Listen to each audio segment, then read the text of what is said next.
Bandeko, bienvenue dans votre magazine Jeunesse Congolaise au Travail. Bandeko, lelo toye ba information mibale. Yambo ezali kimia oyo ezali kokota de plus en plus à l'est de la RDC. Nos forces armées abattent un travail kitoko penza. Bazali ko sala nettoyage ya banyangala kato oyo bakote libiso. Mais moyen to tia ba image to zui ezalité parce que ça ba image ya makila ya biloko YouTube alingaka te. Information ya mibale ezali eyindi bakangi ngolo na bakwali na ye ndenge balobaka. Epa na biso.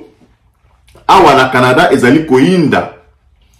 Ba utu ko kanga gendarme ya Canada awa. Mais na ndenge toyebeli auti aza originaire ya Rwanda. Oyebi ke bakota un peu partout, bazwa nationalité partout, mais gendarme oyo bakangi awa na Canada, azali citoyen canadien, azali gendarme canadien, comme on a Eli Datouge, azali mwana ya 36 ans, gendarme wana azali ko coopérer na gouvernement rwandais, azali ko pesa ye information classée concernant Batumoko Boye, azali ko pesa ngo gouvernement ya Rwanda. Mais bandeko, eza ele kwa liboso te. Nazo pesa bino ba détail na émission oyo. Bola na biso tina suka na expliquer bino lokola ba kangi mutoyo azali ko travailler na gouvernement rwandais. Rwanda atie ba espion na ye partout. Ndenge tozali wana les 9 voisins na biso wana Rwanda atie ba pion na ye partout. Mais atia bango problème ezalité toza balongi. Donc nazo expliquer bino zali e bandaki na 2019 nazo retrouver date pour na pesa bino na 2019 le 31 octobre 2019 le gouvernement rwandais bakangaki ba espion ya gouvernement rwandais awa na Canada. Journaliste o akomaki makambo wana na kotiela bino lien wana na description ya video oyo botala na kotiela bino lien bokende kotala makambo wana na zoloba. Journaliste Chantal Lavigne asali enquête na ye ak Monique l'espionnage ezalaka associé na ba américain, ba russe, na ba chinois. Pendant que le monde admirait entre guillemets le miracle rwandais, journalistes avaient constaté que le régime de Paul Kagame aurait mis en place des moyens sophistiqués pour surveiller et traquer ses critiques à l'étranger, jusqu'ici au Canada. Journaliste a sali penza enquête a zub information wana. Émission wana elekaki na ba média na kotie la bino description bokende kotanga article bokende kotanga makambuni ni journaliste a découvert qui déjà en 2019. Et puis makambu ya ko qualifié parce que ko sangisa ba Rwandais na régime oyo ya Kagame te. Les Rwandais ce sont des peuples pacifiques. Les Rwandais sont des gens avec qui nous avons vécu en symbiose, en bonne intelligence. Les Kambozala quitté. Il n'y a que l'avènement de ces messieurs, Moulefulefu Oyo, Nde Alingi Aïe Bambongo et il utilise tous les moyens. Il utilise tous les moyens pour espionner, traquer tous ceux qui peuvent soulever leur voix contre son régime. Un journaliste Oyo, Asalaki Banketwana, à Kamwaki, c'était public. Et à ma grande surprise, na moni que le gouvernement canadien bakei kuna na Rwanda pour renforcer la coopération diplomatique. Raison ya liboso ezali que parce que makambu wana ebandaki na Rwanda na 94, commandant oyo azalaki commandant ya ONU azalaki citoyen canadien. Est-ce que c'est parce que le Canada se sent coupable par rapport à ce qui s'était passé au Rwanda à l'époque que bazali ko berse mutu oyo mulefulefu oyo ou bien ezali pona likambo mususu? Parce que le gouvernement canadien a dû entretenir la relation kitoko na mutuana, sans savoir que ce monsieur-là est en train à maintenant recruter des agents qui travaillent pour naïe na kati ya ba police ya gendarmerie royale ya Canada. Bande ko ezali sécurité. Gendarmerie royale ya Canada eza lokola FBI. Yo ke de kokoti sa ba espion na yo kuna pour pas de leur information. Faut que vous allez à moulefulef. Donc qu'est-ce qui s'est passé? Enquête ebimi, j'en ai bête la bino masolo kitoko bolanda. Bakangi gendarme wana, il y a gendarmerie royale à Canada, awa. C'était un jeune homme âgé de 36 ans, d'origine rwandaise, bien entendu. Bakangi, et ils ont accusé na 3 chefs d'accusation. Makamumi Satu, Mutuana Asali, au profit du gouvernement ya Kagame. Et là, il y a liboso, bazali kosala, kozali koloba boy. L'agent wana, ba accusé parce que azali ko divulguer ba information policière protégée.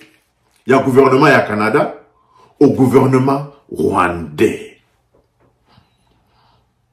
Au gouvernement rwandais. Ça veut dire quoi? Na biso tozalaka na Canada, awa, police na biso, gendarmerie na biso, azali na ba information na biso nyonso na maboko. Et si comme on fandaka, adresse, tout ça là, activiste, tout ça là, gendarmerie na biso, police na biso, gouvernement na biso canadien, bazala ba information wana. Si koyo, mutu wana azali ko a koti na système. Ya police, ya gendarmerie royale ya Canada, a bimisi ba information, a divulgango na gouvernement ya nani, ya mulefulefu, ya Kagame. Donc, agent policier wana banani bakangiye, yango batu, biango tolobaka tous les jours.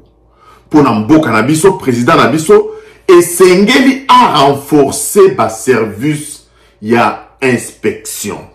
Que ceux qui travaillent soient inspectés. Que ceux qui inspectent soient inspectés. Donc, les amis service, il y a contre-espionnage, le quoi, il y a police, il y a contre-espionnage à la police. Ndeyoko kanga bizalili ya mutu oyo. Parce que la zone est la le solo, ndenge ni bakangiye. Bola nanga malam. D'abord, on a accusé de 3 faits. Ndenge na bando yebisabino. Fait ya liboso, ils allaient abus de confiance. Bandeko. Awa soko pesi makambu na yo na police. Makambu na yo wana ezali bien gardé, bien confié, bazali batumoko ya confiance. Okoki ko voyager ata okeyi ko tika fongola et pas ba police ya Canada, gendarmerie ya Canada, bazali batu ya confiance. Alors, yé loko la sala kakuna, batu ba pesa kaye confiance. Premièrement, abuser la confiance oyo ba pesiye. Bandeko, awa na Canada, ezali penza grave. Ezali grave. Abus de confiance, ezali penza grave. Ezali abus de confiance te que, au koseli moninga na yo makambu. Mais ozu makambu na bago ordinateur ya Canada. Okei ko pesa ngo gouvernement ya bapaya. Ezali crime monene. Mais le coup la tozamboka mibeko, nanu bakangiye, bazu passeport na ye, azali na maboko, bakangiye nanu. Dossier wana euti ofungwama kaka sikoyo. Efungwami lelo toza le 14, dossier wana bayebi yango, ba révéler yango lobby le 13, nde dossier wana ebimi à la face du monde. Bakomi yango na ba journaux, na kotie la bino ba lien, bokende kotanga makambo oyo. Na sosa la bino émission parce que makambo nyonso wana bakomi yango en anglais. To baloli yango pour la bino, pour expliquer à nos compatriotes que l'issou likolo ya l'issou. Nous avons un voisin le plus dangereux. Le plus dangereux. Certains le comparent à Hitler. Mais allez-y comprendre jusqu'où ce monsieur va aller. Jusqu'à envoyer ses espions à Wana Canada, ko banda kozwa ba information ya batu awa na Canada. Accusation ya mibale ezali utilisation non autorisée d'un ordinateur. Bandeko, makambu oyo parce que système ya information nyonso ya Canada ezali na ordinateur moko. Ngai nazali awa na Ontario, mutu wana azali kuna na Alberta. Alberta ezali province esika bakangelie, ezali une des provinces du Canada. Esika azali wana akoki kokota kaka na ordinateur abeti akozwa information ya mutu ya lingi esika nyonso alingi. Biloko nyonso ya gouvernement ya Canada azalaka na site moko. Gouvernement ya Canada azalaka na site moko canada.ca. Donc à partir ya ordinateur moko mutu wana akoki kokota bisika nyonso alingi akende kozwa information esika alingi. Bien évidemment, ce qui ordinateur ezalaki ordinateur auquel y azalaki na accès, parce que ce n'est pas tous les ordinateurs qui peuvent avoir accès à certaines informations, mais à côté na ordinateur moko oyo azalaki nango utilisé te. Donc yango wana ba accusé pour la deuxième chef d'accusation. Mais ce qui monte à côté na ordinateur bandeko awa ba koyeba makambo nini ulongolaki, makambo nini otalaki, makambo nini okopiaki. Nyonso wana ekokoye ya liboso ya juge kala te tokolandela likambo oyo bandeko ti mokolo tokoya koyebisa bino ndenge nini eleki. Troisième chef d'accusation, accusation d'abus de confiance concernant des informations protégées en vertu de la loi sur la sécurité de l'information. Bandeko, information ya mutu awa na Canada ezalaka confidentielle. Kombo na ngai, esika na fandaka, date de naissance na ngai, téléphone na ngai, esika na salaka, be information wana ezalaka confidentielle. Ezalaka ma information ezalaka na maboko ba tuté. Ngamoko na koki koyebisa mutu esika na salaka. Ngamoko na koki kopesa numéro de téléphone na ngai, etalinga te. Mais ezali te que ezali na place publique te. Pour avoir information wana, faut zala proche na ngai, mutu na zalaka en lien. Mais lelo oyo ba Rwandais oyo bazali na Canada awa. Ngai na koki kozwa ba information na bango te. Kaka police nde ayebi information ya batu wana. Donc mutu oyo akei kokota ba information sécurisée azu yango. Asali nango nini? Apesi gouvernement ya Kagame. Ba information nini apesi? Polanda bandeko. Gendarmerie royale ya Canada bazali koloba boyi. Bazali kofunda mutu oyo bayebisi balobi que ba découvrir que il a accédé à des systèmes de dossiers non très secrets de la GRC afin d'aider un acteur étranger. Donc alingaka salela acteur étranger, asalisa acteur étranger oyo nani, il faut ezalaka ka gouvernement ya mulefulefu ya Kagame.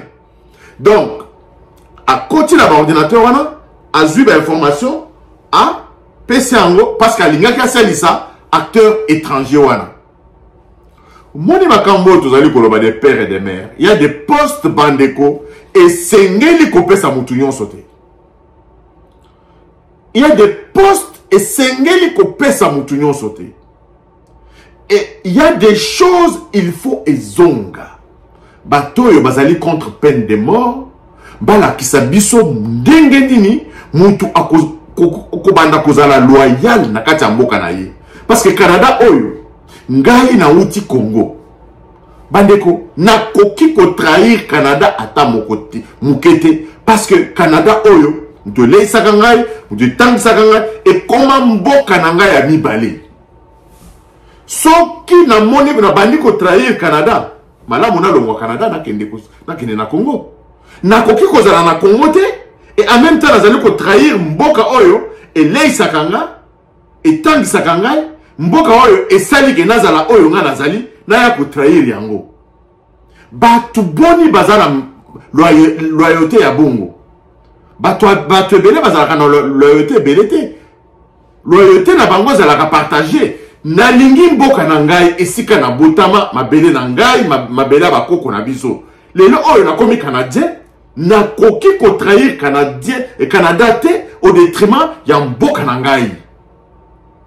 Mais soki mboka na ngai aza baza na mayele mabe akobanda kotinda ba espion na ye na bamboka mutu aye afandi lokola ba russe basalaka lokola ba chinois basalaka bakoya na mboka bazwi nationalité bazwi misala mais bazo misala ya lokuta basalelaka nde ba gouvernement na bango nde mutu oyo Kagame a comprendre asali pe bongo atindi batu na ye partout bazwi ba nationalité et ba komi ko salela yende musala ba monga chouchou bazali ba monga chouchou bazali parce que azomi lobela aza congolais oui aza congolais mais molimo na ye nyonso ezali kuna makambo na ye nyonso ezali kuna exploitation minière na ye nyonso azokende koteka na Rwanda. Et qu'est-ce qui se passe? Ce monsieur a été arrêté le samedi tout goleka ne bakanga kiye samedi zalaki natale la bino date samedi zalaki le 8 boze la bandeko je trouve la date bakangiye samedi autour goleka zalaki le 10 oyo nde batie maboko penza na ba service de sécurité ya Canada. Bandeko eza mboka ya kusakana na ngote. Niveau sécurité zali na kati ya mboka oyo. Okoki kosakana na Canada te. Alors, bakangi na banani équipe intégrée de la sécurité nationale. Tout ça na équipe moko intégrée de la sécurité nationale, baza ba stratégie ebelele basale la kanango. Bango bakotaka bazalaka ba policier donc bango bakotaka partout bazwaka ba information bakangiye alors que yemo ko azalaki policier ayeba kité que service intégré oyo bakoyeba parce que soko côté na ordinateur oza na droit na ngote bakolandela yo pour na ino côté na ordinateur oyo okende ko sala nini nde basali enquête wana bamoni que muto oyo azui ba information atindi traçabilité ezali. Yangwana bayaki kotia ye maboko le samedi. Batie maboko samedi. Ba journaliste ya Canada bakaye ko fouiller pet. Bakaye ko fouiller pet na ba archive judiciaire ya Canada. Ba journaliste bakaye fouiller bakaye ko mona que muto e bazali ko accuser que ajoute l'information protégée sur le système du centre d'information de la police canadienne. Bisika nyonso ba bomba ka ba information secrète ya Canada, muto yo akota kikuna et ajoute l'information wana apesa ngonani bino moko bo répondre apesa ngo Kagame. Apesa ngo Kagame. Sikoyo à rendre passeport nae à côté les sous na ba site wana azui ba information nyonso nazali ko traduire ba nego yango na zozo ngata nazali ko traduire en anglais azui ba base de données azui à côté na base de données wana ya police nationale qui contient les informations des crimes et les criminels azui ba information kuna atindeli gouvernement ya Kagame.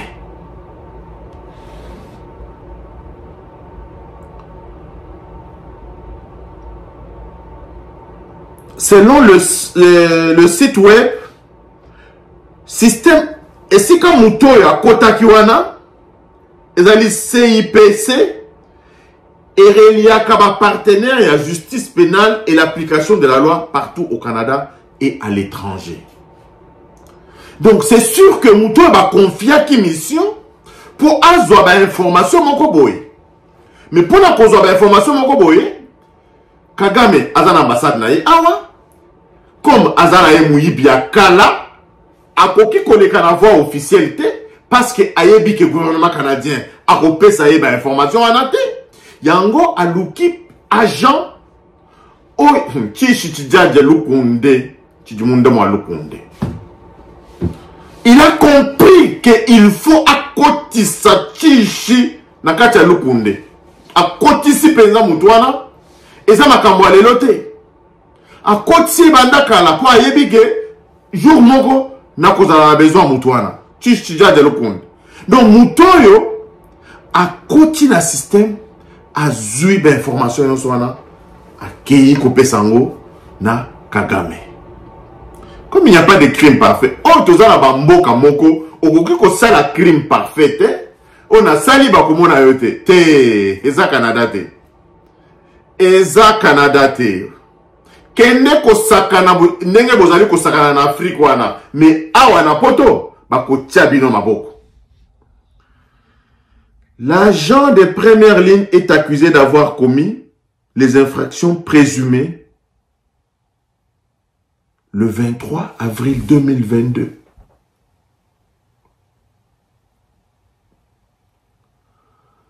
Déjà, Bandeko, le 23 avril 2022, Mouto Bakangi Oyo, asi azwaki ba information mususu.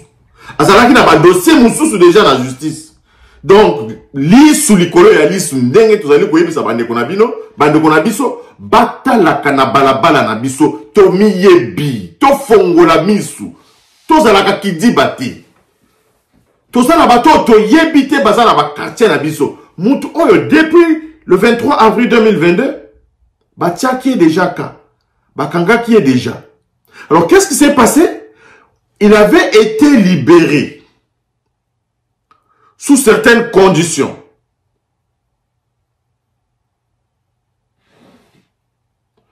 Bakangiye, ce monsieur, présentement, il a rendu son passeport, il reste en Alberta et se présente pour prendre ses empreintes digitales. Ok, Bazuye Misapi, c'est ce que nous devons faire chez nous. Les lois citoyens congolais, les militaires na Rwanda, on a vécu ça. Ce n'est pas de notre invention. On a vécu ça au Congo. Tofani na mutu, aza congolais, bakangiye, bamemiye kuna na CPI, pour la samba, akomi ko samba na Kinyarwanda. Dengi toyoka. Batu basi ba surprendre Kabila na Rubero bazalo ba Kinyarwanda.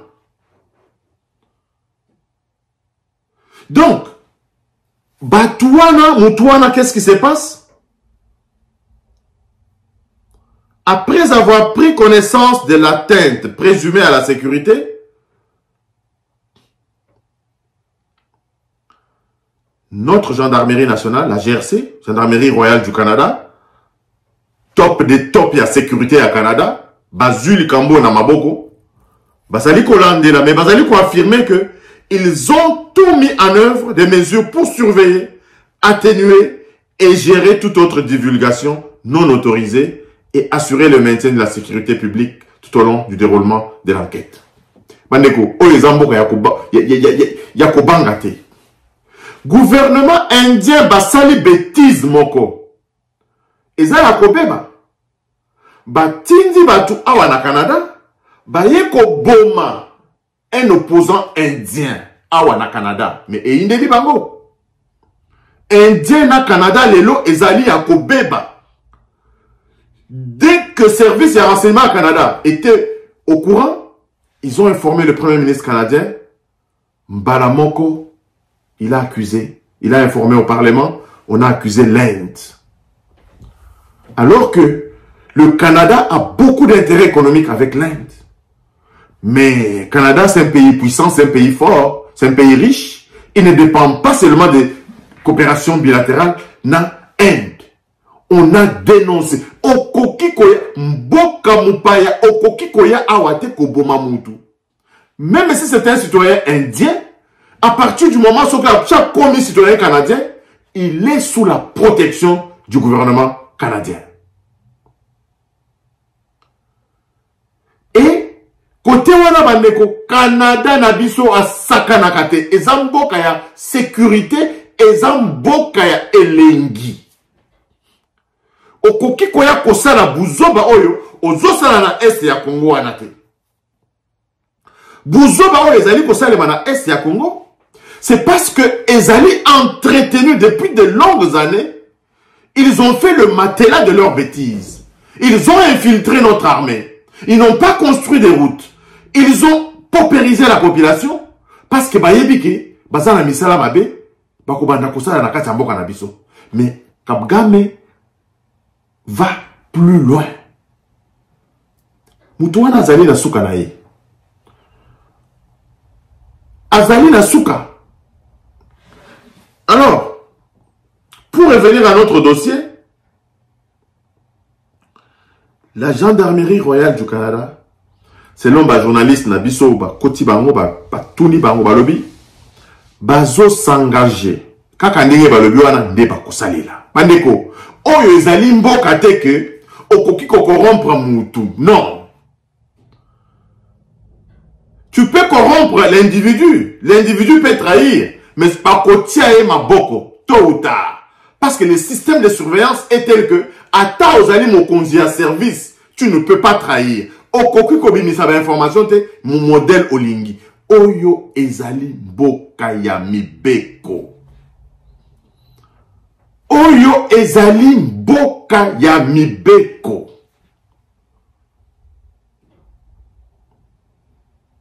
Et c'est ce qui fait la différence de ce pays avec le Congo. Tozali kobeta mikolonio tozali président Félix Antoine Tshisekedi. La seule chose qui dissuadera les Congolais à ne plus faire n'importe quoi, à ne plus trahir, c'est la dissuasion, c'est l'application de la loi dans toute sa rigueur et dans toute l'intégralité. Mutoyo bakangi wana bandeko. Azali mutu ya pamba te, azali policier. Il travaille où? À la gendarmerie royale ya Canada. Top de top ya sécurité ya Canada. Batie maboko. Batie maboko. Et makambo ebele koyebana. Depuis quand il faisait ça? Nini apesi et koyebana nyonso clairement. Toko landele likambo yo. Toko koma. Toko komela pe premier ministre.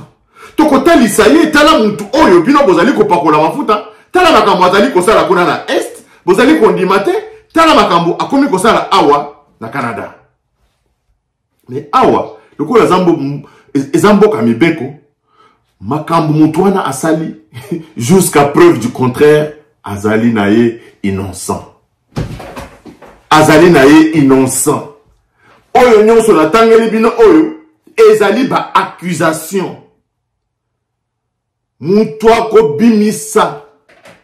Certificat ya condamnation, ya ba crime naye, ezali kaka juge. Et kozwa ba moi to koyi kozwa pe ba année pour que to ya koyeba juge alobinini na makambo oyo nyonso.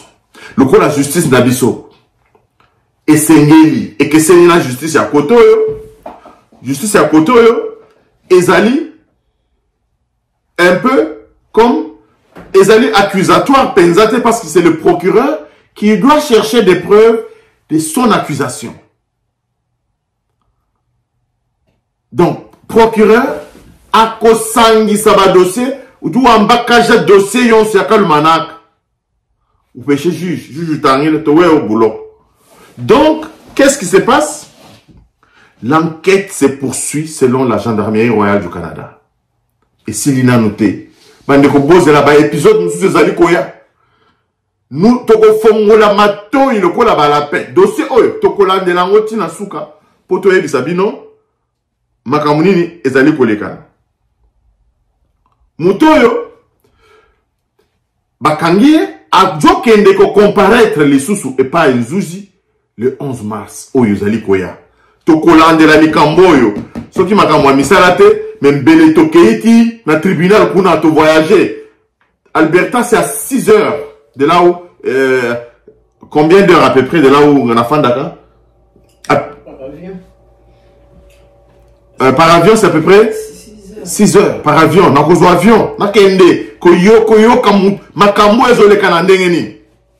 Parce que awa air bazo samisa mutu ozali public. Tokoyoka. Tokomona ye. Mais moyen tozo bilili na ye ezali te parce que caméra ekotaka te. Caméra ekotaka te. Awa ezali boka ya mibeko. Na koki ko bomba téléphone te na cachette na du téléphone loko le sale makana Congo na zu vidéo te.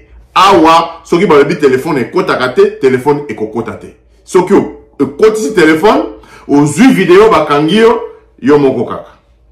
Yango wana nous tous nous respectons la loi. C'est la culture que nous avons ici au Canada, on respecte la loi. Ezala Boutou, Ezala Moï. Ce qui fait Ezali rouge, il faut au téléma. Attends à 2 h du matin. Attends où tu as na Carrefour te. Feu Ezali rouge, yo, il faut au téléma. C'est la loi. C'est la loi. Ezali culture tozui. Et pas la biso au côté à la gauche, au côté à la droite, ce qui moutou kezate au likani. Pourquoi? Parce que le président de la République, les services chez nous n'ont pas encore compris que il faut appliquer la loi dans toute sa rigueur. C'est ça qui va dissuader les criminels. Mais la gendarmerie royale n'a pas fait beaucoup de commentaires. Comme le dossier est sous enquête, Moussala na ezali ndengenini, ekokende ndengenini, bandeko, gendarmerie, alobi na eloko mon côté, tozali kotalela. On viendra encore vous donner beaucoup plus de détails. Le Rwanda est en train de semer la zizanie. Oyo ezali makambo ezali koyebana. Oyo eyebanite ezali boni. Oyo eyebanite ba agent oyo bazali kosala na molili na bamboka nyonso ya mokili au service de Kagame ba yebanite bazali boni. Vous vous êtes posé la question? Le président de la République, Félix Antoine Tshisekedi, l'a très bien dit. L'insécurité en Afrique centrale n'a pas d'autre nom que M. Kagame. L'insécurité en Afrique n'a pas d'autre nom que M. Kagame. C'est tout ce qu'il sait. Minduki ayebiango et pas na démocratie ezalité. Mais tozali pe koyoka mutute azo fongola mbanga na epo na koloba démocratie. Lelo oyo gouvernement na biso balobi bazo longola bazo zongi sa peine de mort bato babandi koloba.